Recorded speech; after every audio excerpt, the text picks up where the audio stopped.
This bachelorette weekend almost ruined my relationship, all because I decided to stick up for someone who probably didn't deserve it.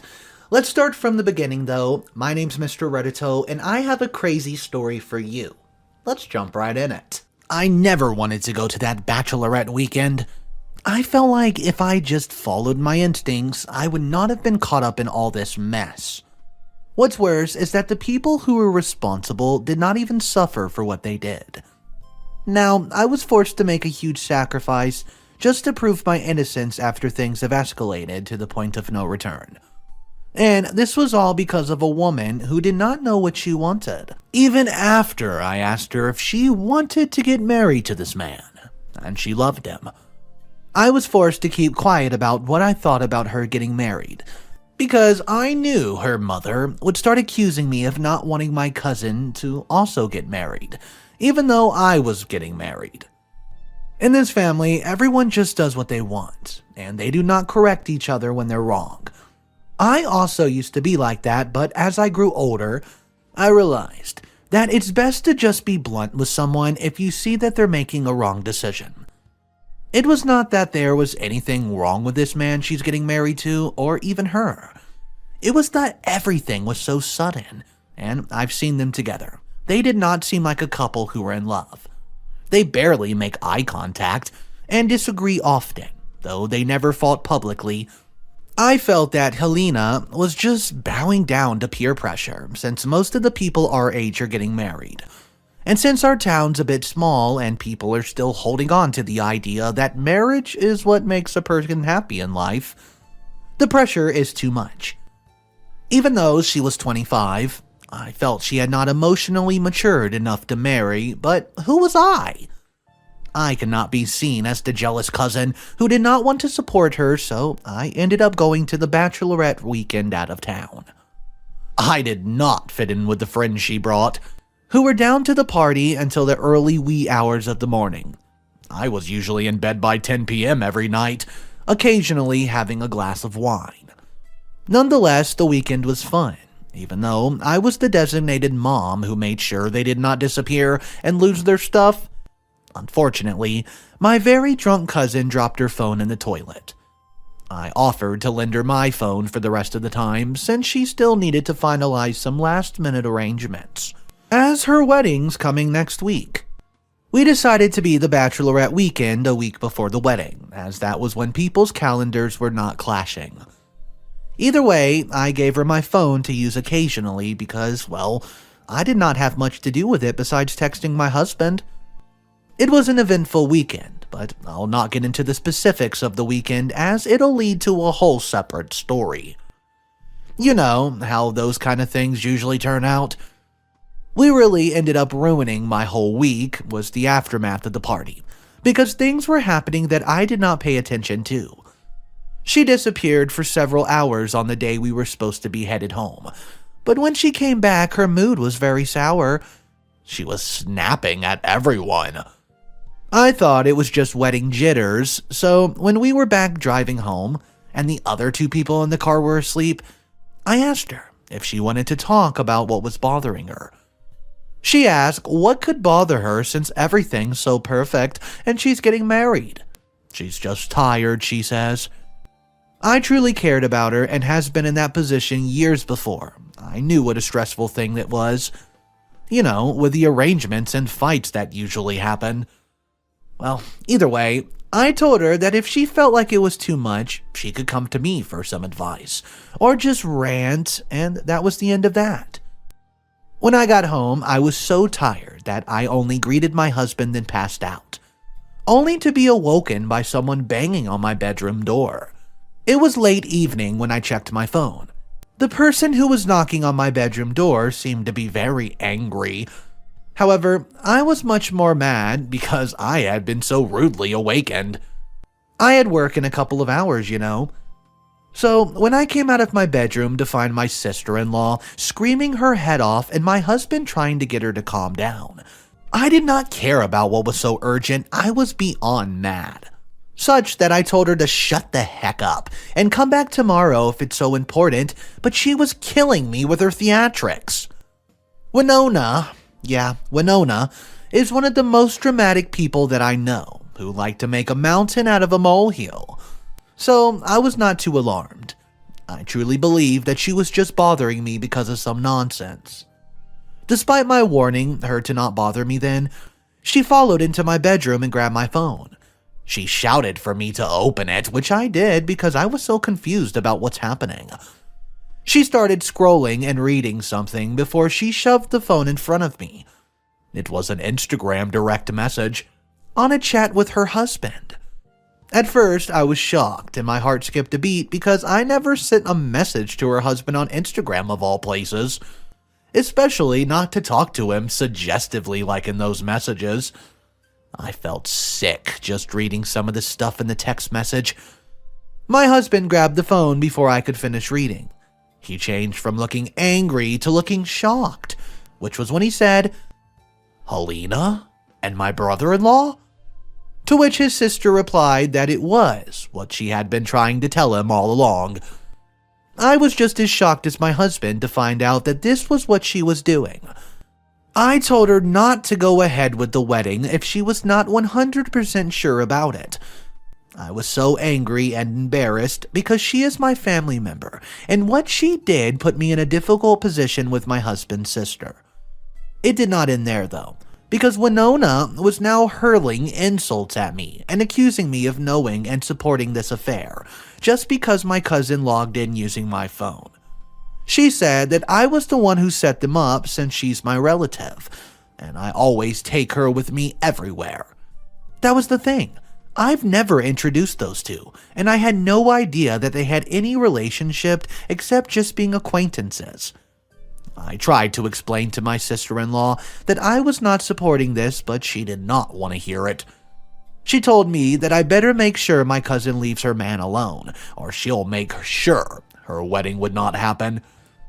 I was obviously going to have a word with my cousin after all this because I was beyond disappointed. And no matter what it took, I was going to get her to tell her fiancé about her dishonesty. Winona left soon after, and I was left to face my husband. I tried to explain that I knew nothing, but he told me to just fix this. Things were very awkward after that, and my stomach was in such a knot all night long that I couldn't even sleep. I got up an hour earlier the next day to go to my cousin's house. I did not give her any warning that I was coming because I knew she would cook up a lie to fool me or make me feel very sorry for her. I had one thing to tell her, and that was to leave the married man alone. She was getting married in a few days, for goodness sake. When I saw her, I became so angry that I had to control myself before I threw hands with her. I asked her if she was a fool. Yeah, are you a fool is what I asked her when she saw me, or if she had some sort of death wish to mess with Winona's husband. Winona herself was hot-blooded and capable of fighting for that useless man. She asked, how did I know about it? And I showed her the text she left on Instagram, including the one where she told him her phone broke, but she was using mine, so he could not call her. But just so you know, she would see him the next morning. If those texts had gotten into the wrong hands, they would have been all over town, and her relationship would have been finished. This was her sorry explanation.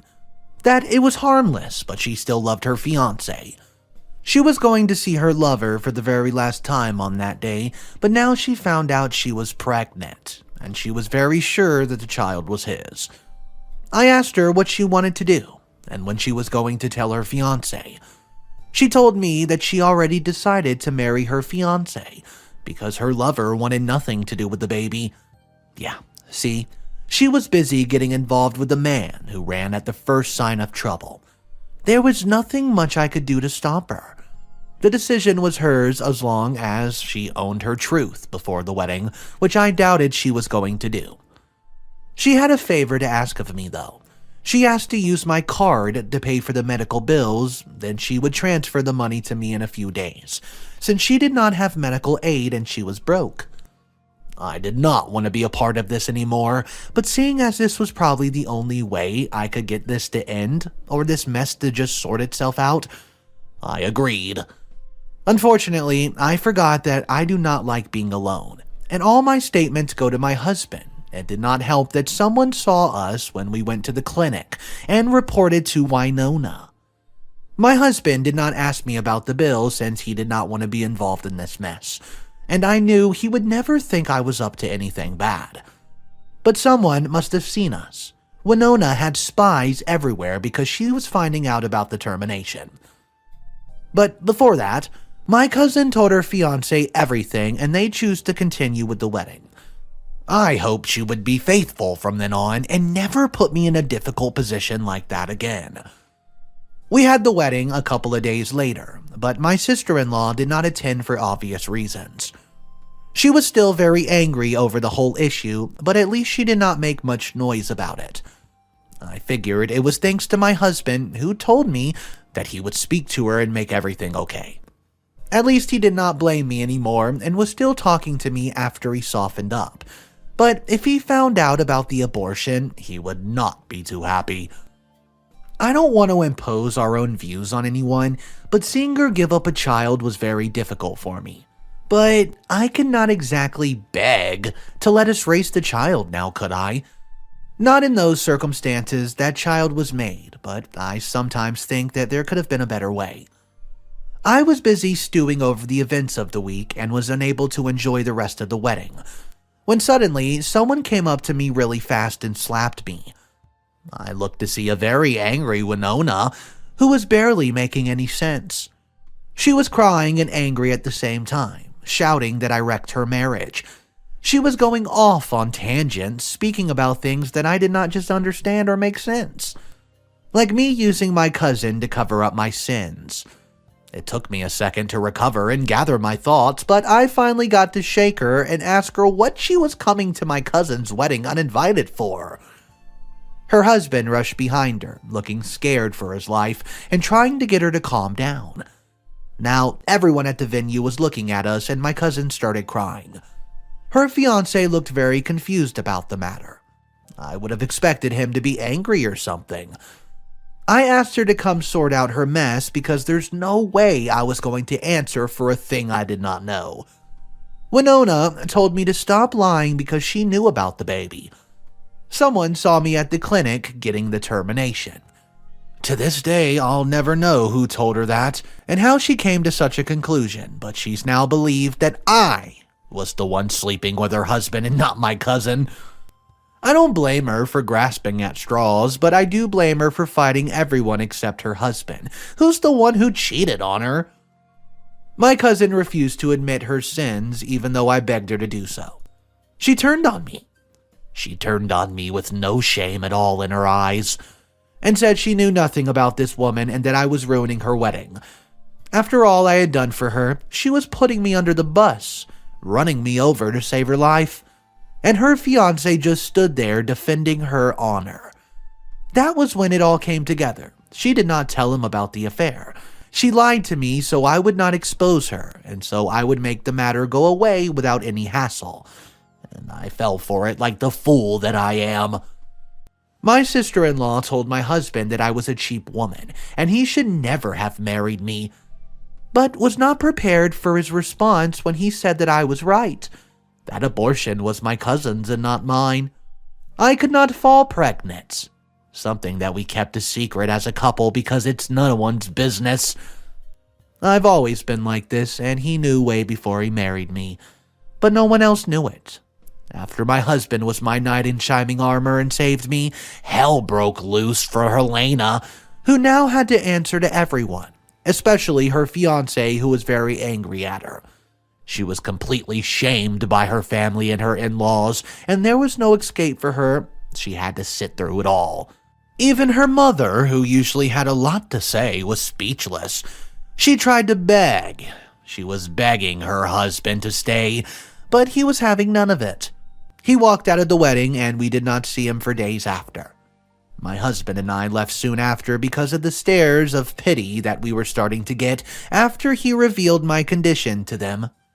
Oh, I wasn't mad at him. It is what it is. I've accepted it.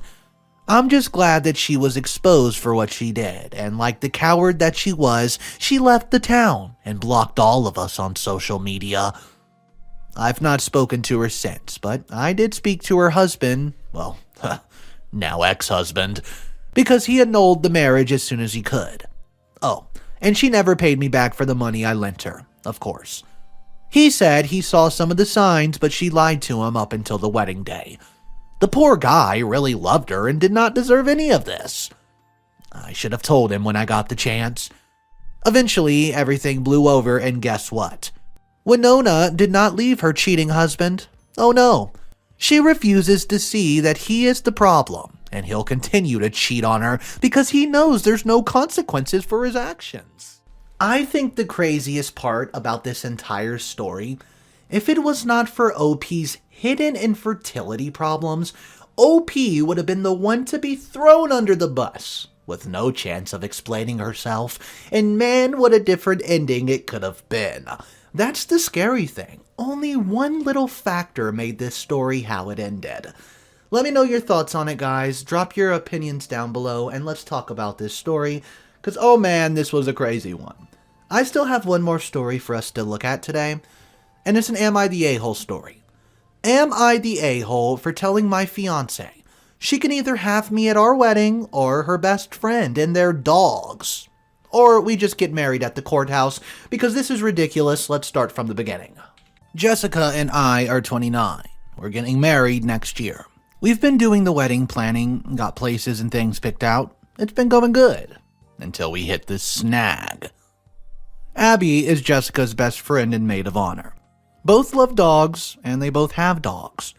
When we started talking about the wedding, Jessica told me all about this plan they both had, that when each of them got married, they'd have a doggy wedding ceremony between their dogs and their future husband's dogs at the same time. Oh, I don't have a dog. I'm not a dog guy. So there's no potential for that to happen. I like her dog enough and let her do what she will with him. I do get him treats and toys sometimes. I thought that would be the last I heard of it. Well, she and Abby started to talk about how cute it would be to include both their dogs in our wedding party. Not my thing, but I have friends and family that've done similar stuff, and I wanted to enjoy the day, so I said okay, thinking they'd just be up to the altar or something like that. Nope. They wanted the dogs to, quote, get married during our ceremony wedding. I wasn't too keen on the idea and raised concerns like, what would they do with both dogs for the rest of the day? What if the venue we picked doesn't allow pets? We went back and forth, and I agreed that they could do their little dog ceremony at the end of our ceremony.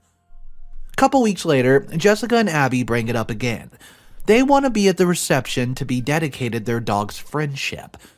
Stuff like puppy picture slideshows, a puppy cake for them, dog-friendly favor bags because they want their friends and their family to bring their dogs too.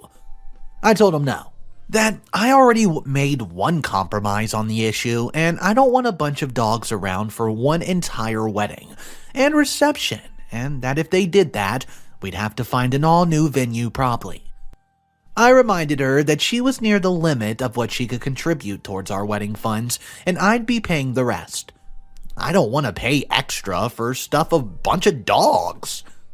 They both said that this was really important to them, so I told Jessica point blank, we can stick to what we originally agreed to, or she and Abby could have their costly party and allow dogs to be themselves, and we just get married at the courthouse by ourselves. Abby told Jessica I was being manipulative and making ultimatums and wanting her to go stay at her place until, quote, OP pulls his head out of his butt. Jessica did not go, but we're still going back and forth and back and forth and back and forth like a slinky. She still wants things her way and feels I'm being too selfish. I don't think I am, because I want an enjoyable wedding and marriage with Jessica, not Jessica and Abby and their pets. So guys, am I the a-hole? So here's a comment, and OP replied to this comment. Not the a-hole. What did I just hear? A dog wedding? WTF is wrong with people? Dogs are animals, not babies. The level of affection with an animal would freak me the duck out. And I'd personally nope out of the relationship. That's when OP replied with this. I don't know. My cousin had pups of honor at his wedding that just chilled through the whole thing. I was expecting something like that, not whatever this is that they wanted. Okay guys, so let me know what you think about that story. Post your thoughts in the description below. Do you think it's outrageous to have a dog wedding? Or do you think it's normal? Let me know your thoughts about that. That's all the stories I have for you today.